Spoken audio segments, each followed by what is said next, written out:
ಪ್ರೀತಿಯ ಜನರೇ, ಬೇಗ ಬರುವ ಯೇಸು ಕ್ರಿಸ್ತನ ಮುದ್ದಾದ ನಾಮದಲ್ಲಿ ನಿಮಗೆ ಸ್ವಾಗತವನ್ನು ಸಲ್ಲಿಸುತ್ತೇನೆ.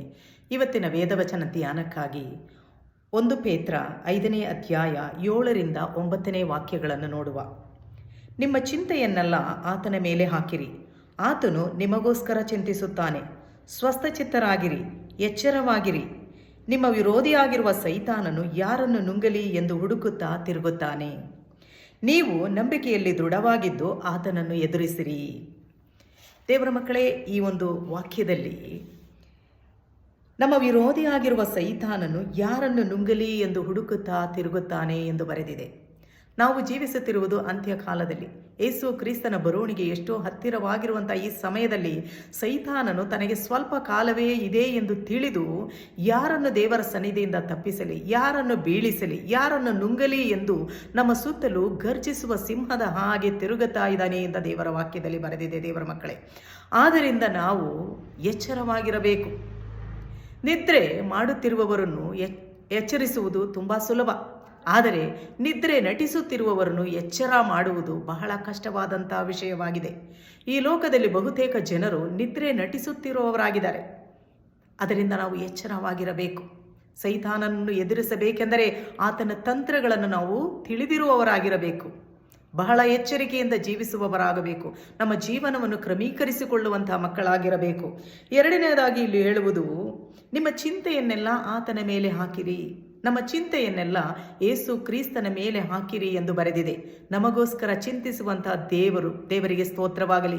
ಎಂಥ ಒಳ್ಳೆಯ ದೇವರು, ಎಂಥ ಮಮತೆ ಇರುವಂಥ ದೇವರು ನಮ್ಮ ದೇವರು. ನಮಗೋಸ್ಕರ ಕಷ್ಟಪಡುವಂಥ ದೇವರು, ಯಾವಾಗಲೂ ನಮಗೋಸ್ಕರ ಹೋರಾಡುವಂಥ ದೇವರು ನಮ್ಮ ದೇವರಿಗೆ ಸ್ತೋತ್ರವಾಗಲಿ. ಮತ್ತೆ ಹೇಳ್ತಾ ಇದೆ ಇದರೊಳಗೆ, ಸ್ವಸ್ಥಚಿತ್ತರಾಗಿರಿ. ನಾವು ಸ್ವಸ್ಥಚಿತ್ತರಾಗಿರಬೇಕು. ನಾವು ಚಿಂತಿಸುವ ಅವಶ್ಯಕತೆ ಇಲ್ಲ. ದೇವರಲ್ಲಿ, ಯೇಸು ಕ್ರಿಸ್ತನಲ್ಲಿ ನಾವು ಸ್ವಸ್ಥಚಿತ್ತರಾಗಿರಬೇಕು.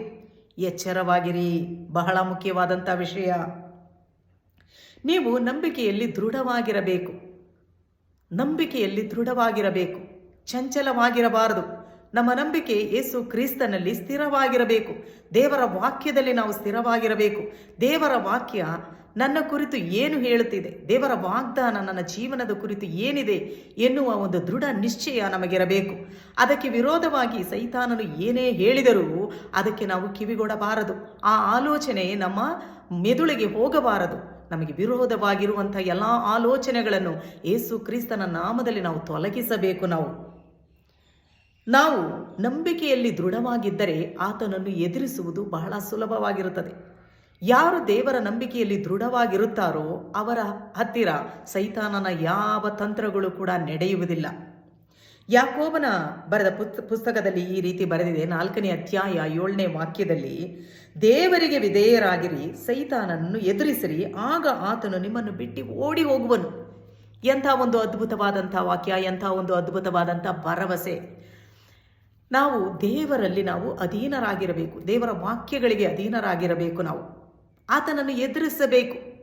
ಆತನು ಯಾವುದೇ ಒಂದು ಆಮಿಷಗಳನ್ನು ನಮ್ಮ ಜೀವನದಲ್ಲಿ ಒಡ್ಡಿದರೂ ಆ ಬಲೆಗೆ ನಾವು ಬೀಳದೆ ಆತನನ್ನು ಎದುರಿಸಬೇಕು. ಆಗ ಆತನು ನಮ್ಮನ್ನು ಬಿಟ್ಟು ಓಡಿ ಹೋಗುವನು. ಯೇಸು ಕ್ರಿಸ್ತರ ಜೀವನದಲ್ಲೂ ಕೂಡ ಅವರು ಸೇವೆಗೆ ಬಂದಂಥ ಆ ಸಮಯದಲ್ಲಿ ಸೈತಾನನು ಅವರನ್ನು ಪರೀಕ್ಷಿಸಲು ನೋಡಿದನು. ಆದರೆ ದೇವರಿಗೆ ವಿಧೇಯರಾಗಿದ್ದು ದೇವರ ವಾಕ್ಯಗಳಿಂದ ಯೇಸು ಕ್ರಿಸ್ತರು ಸೈತಾನನನ್ನು ಎದುರಿಸಿದರು. ಆಗ ಸೈತಾನನು ಯೇಸು ಕ್ರಿಸ್ತರನ್ನು ಬಿಟ್ಟು ಓಡಿ ಹೋದನು. ನಮಗೂ ಅದೇ ಭರವಸೆ ಇದೆ. ಯೇಸು ಕ್ರಿಸ್ತನಲ್ಲಿ ಬಲವಾಗಿರುವಂಥ ನಾವು ಕ್ರಿಸ್ತನಲ್ಲಿ ದೃಢವಾಗಿರಬೇಕು. ದೇವರ ವಾಕ್ಯದಲ್ಲಿ ದೃಢವಾಗಿರಬೇಕು. ಈ ಅಂತ್ಯಕಾಲದಲ್ಲಿ ಕಾಲವು ಕೆಟ್ಟದಾಗಿದೆ. ಸ್ವಲ್ಪ ದಿವಸವೇ ನಮಗಿರುವುದು.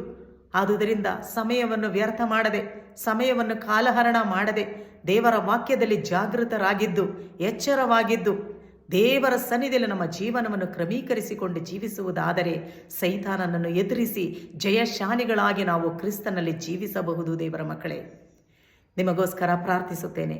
ಕರ್ತನೇ, ಈ ಅಂತ್ಯ ಸಮಯದಲ್ಲಿ ನಿನ್ನ ಜನರನ್ನು ನಿನ್ನ ಸನ್ನಿಧಿಯಲ್ಲಿ ಸಮರ್ಪಿಸಿ ಪ್ರಾರ್ಥನೆ ಮಾಡ್ತೇನೆ. ಅವರು ನಿನ್ನ ವಾಕ್ಯದಲ್ಲಿ ಬಲವಾಗಿರುವಂತೆ, ನಂಬಿಕೆಯಲ್ಲಿ ದೃಢವಾಗಿರುವಂತೆ, ಸ್ವಸ್ಥಚಿತ್ತರಾಗಿರುವಂತೆ, ಎಲ್ಲದಕ್ಕಿಂತ ಹೆಚ್ಚಾಗಿ ಎಚ್ಚರವಾಗಿರುವಂತೆ ಕರ್ತನೇ ಅವರನ್ನು ಬಲಪಡಿಸು. ಸೈತಾನನ ತಂತ್ರೋಪಾಯಗಳನ್ನು ಎದುರಿಸಿ ನಿನ್ನಲ್ಲಿ ಬಲವಾಗಿದ್ದು ಈ ಲೋಕವನ್ನು ಈ ಲೋಕದಲ್ಲಿರುವಂಥ ಎಲ್ಲ ಕೆಟ್ಟತನವನ್ನು ಎದುರಿಸುವಂಥ ಒಂದು ಧೈರ್ಯವನ್ನು ಕೊಡು ಎಂದು ನಾನು ಬೇಡಿಕೊಳ್ಳುತ್ತೇನೆ. ಯೇಸುವಿನ ನಾಮದಲ್ಲಿ ಆಮೇನ್.